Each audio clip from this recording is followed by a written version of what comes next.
Kumusta mga brad? Masabi nga po nating medyo maganda yung pasok ng bear months ngayon. Kasi nga po ang dami na namang mga bagong motor. Siyempre una na nga po dyan yung bagong Honda Winner R. At ang isa sa pinaka-poging scooter na SYM, ang kanila nga pong MMBCU or yung kanila nga pong SYM Mamba 160. Wow! Pero dahil nga po nasa Pilipinas na siya, iniba na nila yung pangalan niya. What's up, may naga? I mean, yun na nga po yung bagong pangalan niya. SYM Naga. Nagalulu.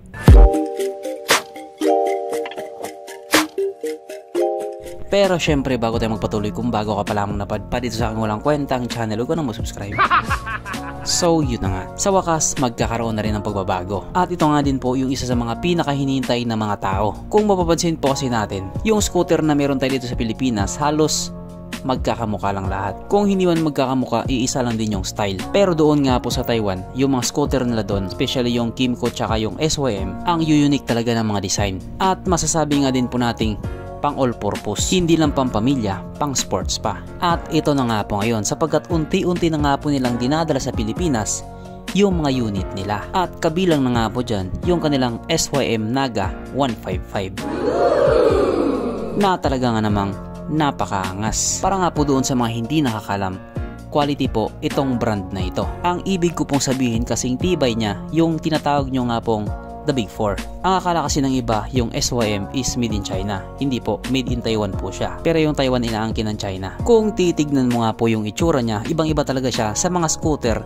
na nandito sa atin. At dahil bagong salta pa nga lang po itong motor na ito, medyo hindi pa ito gaanong mabango or hindi pa gaanong maganda sa mata ng iba kasi nga iba yung itsura niya. Kailangan lang natin ng kaunting panahon para ma-appreciate siya ng mga tao. Parang katulad nun dati sa NMAX, di ba? Ayaw na ayaw sa NMAX. Samantala ngayon, NMAX na yung motor nyo. Ganon din po dito sa motor na ito. Sa ngayon, ayaw nyo pa dito kasi nga di pa siya gaanong kilala or hindi pa ganun ka-common yung itsura niya. O may katulad na din naman ng itsura niya na nandito na sa Pilipinas, yung nga pong Kymco KRV, pero still hindi pa rin siya ganun kakilala ng mga tao. Kaunting panahon lang brad, bubuluwak din yan. Pero para nga po sa akin, napakagwapo niya. Ito nga po yung klase ng motor na mapapajump ka sa saya.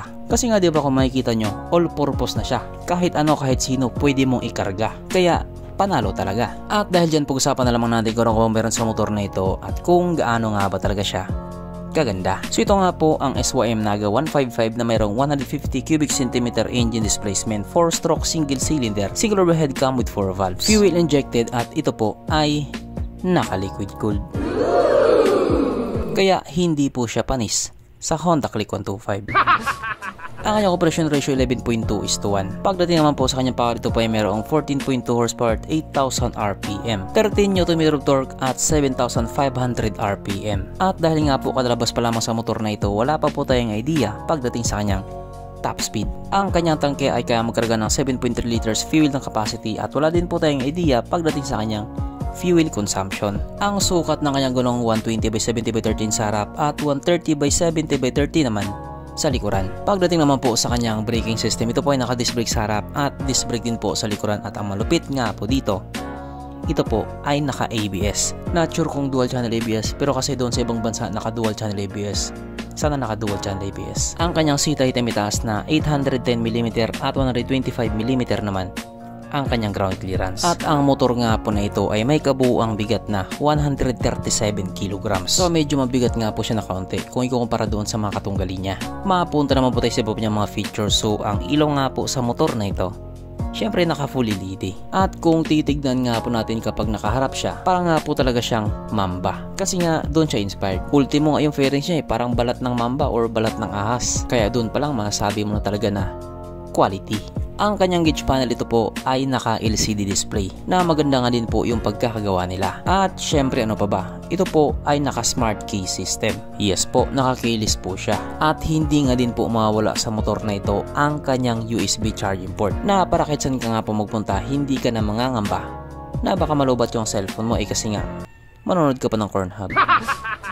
At kung meron nga po itong ABS, meron din po itong TCS or Traction Control System. At hindi lang yan sapagkat meron nga din po itong ALI or Anti-Lift Engine Hanger System. Ito nga po yung kahit tumatakbo ka na ng sobrang bilis, sobrang stable pa rin ng motor mo. At ito nga po yung isa sa mga nagpaangas talaga sa kanya yung naked handlebar niya. Pag naka-naked handlebar kasi yung motor, parang ang linis niyang tignan. Parang ang sarap niya sa mata. Pero dito, mas masarap sa mata to. Sapagkat nandito na nga po tayo sa exciting na part, ang kanyang mga suspension. So sarap ang bahagi nga po, ito ay ginamitan ng telescopic fork. At sa likuran naman ito po ay gumagamit ng monoshock na ayon nga po sa mga taong nakagamit sa motor na ito. Maganda ang bounce.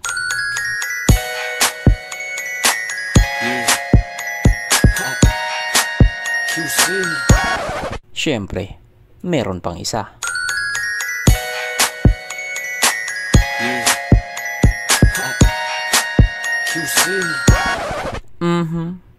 Panigurado. Wala na namang nalungkot. At dahil wala nga pong nalungkot, alamin na po natin kung present nga ba sa motor na ito yung tatlong pinaka-importanting features. So, una na nga po dito ang kanyang lagayan ng stallion, at good news mga brad, meron siyang ganon. Meron siyang lagayan ng stallion. Pangalawa, meron din po siyang sabitan ng pulutan.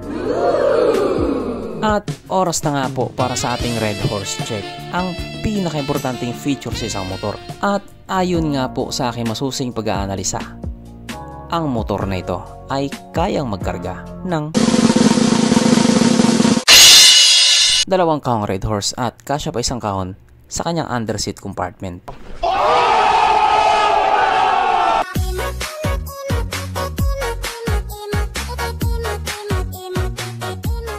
So therefore, ang motor na ito, malinaw pa sa sikat ng araw, talagang highly recommended.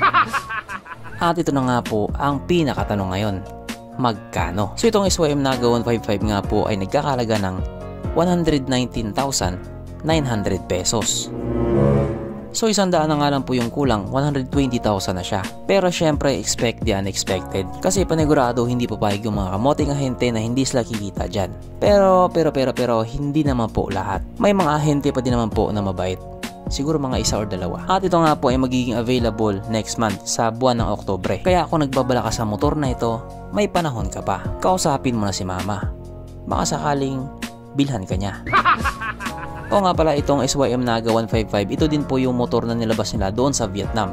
SYM Naga din yung pangalan niya, pero 150. At ang presyo nga po doon sa Vietnam ay 49,500,000 Vietnamese dong. Na kung i-convert nga po natin into Philippine peso, ito po ay papatak lamang ng 106,000 pesos. Wow! O diba? Mas mura doon sa kanila kung ikukumpara dito sa atin. Sa kanila 106,000 lang, sa atin almost 120k na. Kung kaya hindi po natin pwedeng sabihing mahirap yung Pilipinas. Yung mga nakaupo lang kasi, puro kampo ni Satanas. So hanggang dito na lang muna mga brad. Kung may gusto kong sabihin or gustong idagdag doon sa mga sinabi ko, mag-comment ka na lang sa baba. Okay, bye.